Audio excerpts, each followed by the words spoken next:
बसपा के मूल वोटरों को तोड़ने में जुटे अखिलेश यादव बनाया प्लान बी, क्या बिगाड़ेंगे बीजेपी का समीकरण।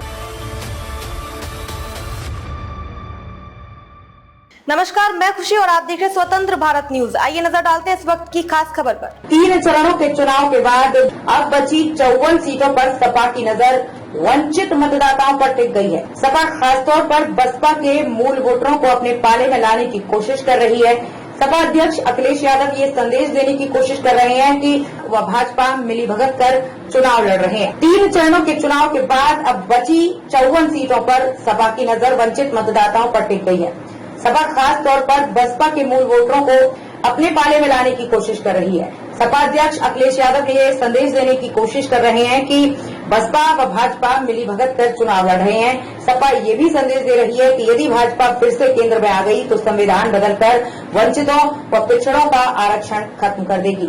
चुनाव प्रचार में सपा व कांग्रेस संविधान बचाने के लिए विपक्षी गठबंधन INDIA को वोट देने के अभियान को तेज कर दिया है। सपा का फोकस वंचित मतदाताओं पर।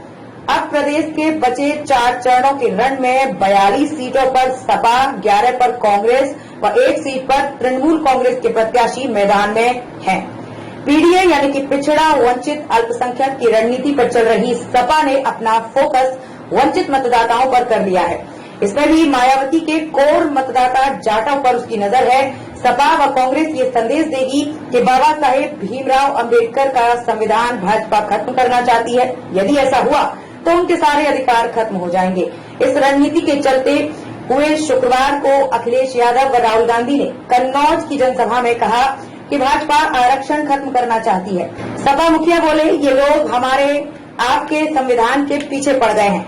उन्होंने संविधान बचाओ का नारा भी दिया। जनसभाओं में इंडिया गठबंधन के नेता ने ये भी समझा रहे हैं कि भाजपा संविधान बदलकर वोट का अधिकार छीन लेगी, इसलिए अपने वोट और आरक्षण को बचाने के लिए भाजपा को हटाना होगा। अब तक के लिए बस इतना ही। फिर होगी आपसे मुलाकात ऐसी एक और खास खबर के साथ। तब तक के लिए नमस्कार और देखते रहिए स्वतंत्र भारत न्यूज। ऐसे ही लेटेस्ट अपडेट्स के लिए हमारे चैनल स्वतंत्र भारत न्यूज को सब्सक्राइब करें और तुरंत नोटिफिकेशन पाने के लिए बेल आइकन प्रेस करना ना भूलें। यदि आप हमें फेसबुक के माध्यम से देख रहे हैं तो हमारे पेज स्वतंत्र भारत न्यूज को फॉलो जरूर करें। धन्यवाद।